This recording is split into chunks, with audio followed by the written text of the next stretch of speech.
à tous et à tous, on se retrouve pour une nouvelle vidéo sur la présentation du Real Steel H5.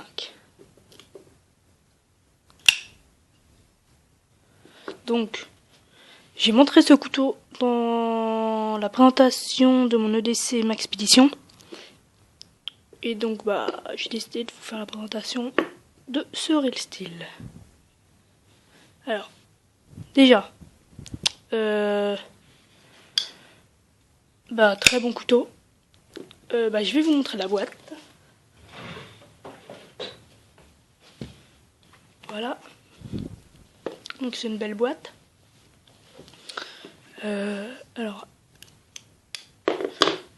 Donc là, les références. Real Steel H5. La couleur.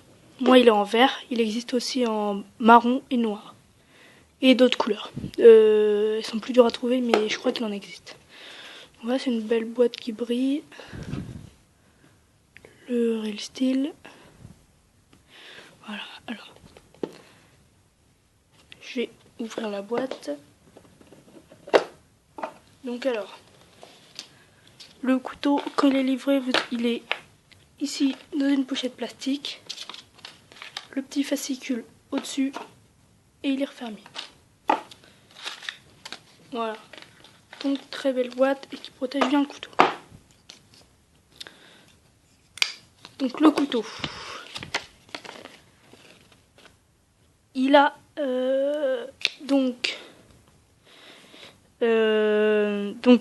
il a une longueur de 19,8 cm. Donc grand couteau. Il a une plaquette en G10. Voilà. Donc qui grippe assez bien. C'est un frame lock. Un gros frame lock.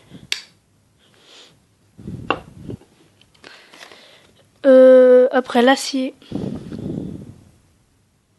c'est du 14C28N. Il a une lame de 8,3 cm.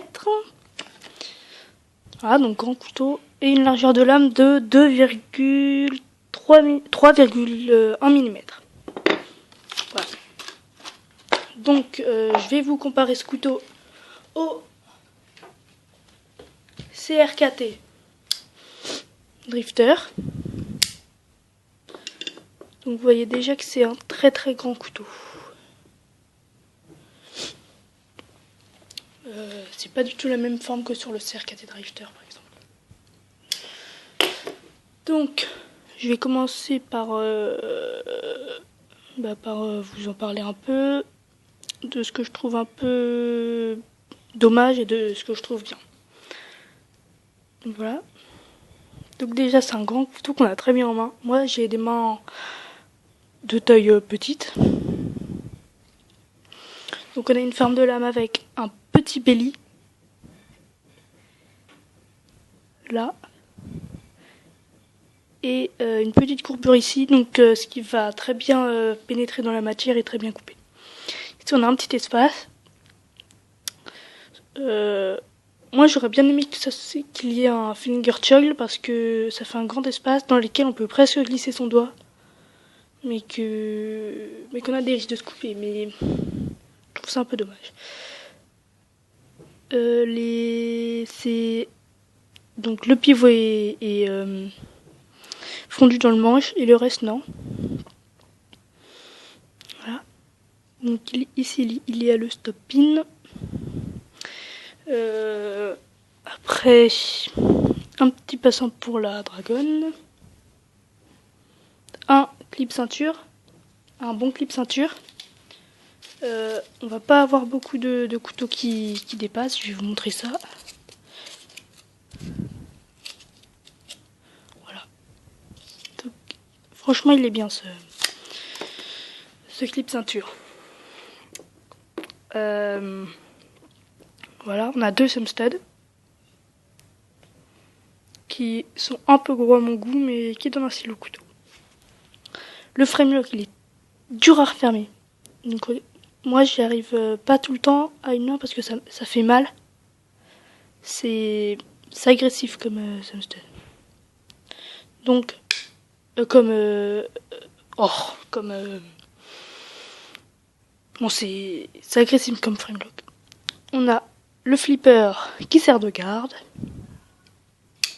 Très bon flipper. Voilà. Donc il suffit juste de prendre ce doigt et pousser. Voilà. Là j'ai mis un peu d'huile pour que ça soit plus facile, mais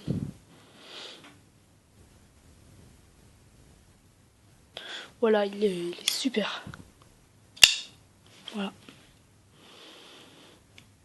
Donc je propose qu'on aille qu'on passe au test.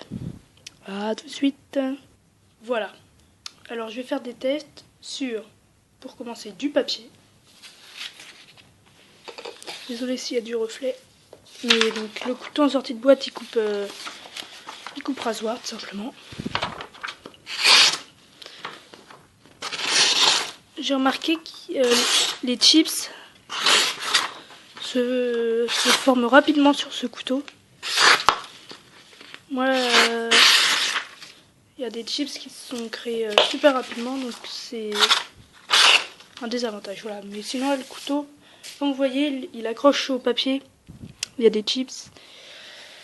On rase les poils, sinon. Voilà. Je vais vous faire du test sur de la paracorde. Donc voilà, on fait là, la matière est calée, on tire et ça coupe. Donc je vais vous montrer sur de la coupe à appuyer.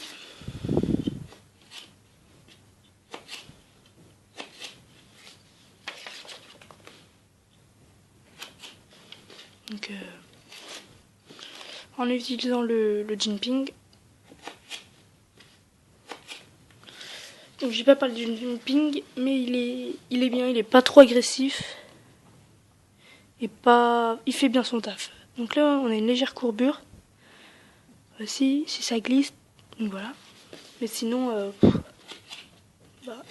ce couteau il m'épate. Hein. C'est comme on dit, ça rentre comme dans du beurre. Donc c'est la fin de la présentation de ce couteau. Et moi je vous dis à plus. Ciao.